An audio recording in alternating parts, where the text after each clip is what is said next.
Breech presentation. So this video is going to be all about those babies which present bottom or feet first. This occurs in 3 to 4% of term babies.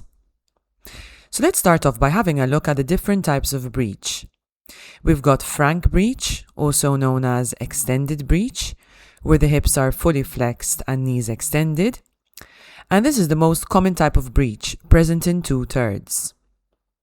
Next, we have the complete breech, where the fetus is in a cross-legged position with both hips flexed and knees also flexed.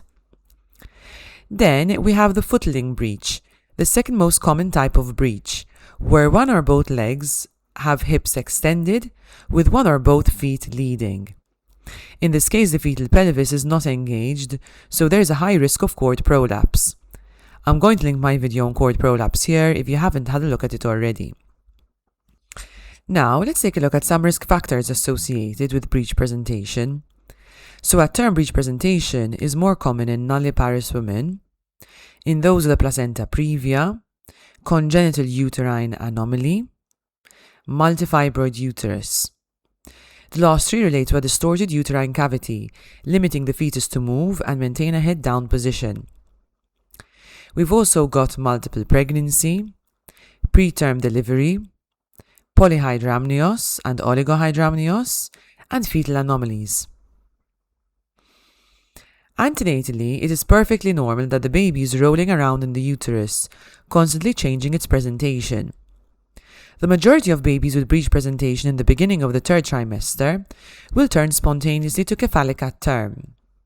So in fact, we know that 20% of babies are breech at 28 weeks, 16% of babies are breech at 30 weeks, but only 3 to 4% of babies are breech at term. So what are the delivery options we can offer the mother when a baby is presenting breech at term? So when breech, we can offer a C-section, and we can offer a vaginal breech birth.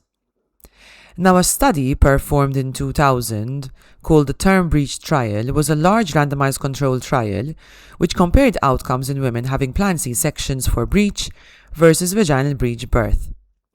They looked at perinatal mortality and found a significant discrepancy between the two. With C-sections, they found a perinatal mortality of 0.5 in 1,000, while with vaginal breech birth, 2 in 1,000. So what this means is that women having a C-section had a significantly reduced risk of perinatal or neonatal death and serious neonatal morbidity compared to vaginal delivery for breech at term. The study also looked at maternal complications, which were raised with those undergoing a C-section. Here it is also important to note that the maternal complications are even greater, however, should an emergency C-section be required, which occurs in 40% of women attempting a vaginal breech delivery. There is also an increased risk for future pregnancies, such as placenta creta, adhesions, etc. Now, another option is an ECV. This refers to an external cephalic version, where we attempt to turn the baby into a head-down position. This means that the mother can have a vaginal cephalic birth, now with a perinatal mortality rate of 1 in 1,000, a reduced risk of maternal complications, and reduced risk for future pregnancies. So all in all, this is clearly a great option.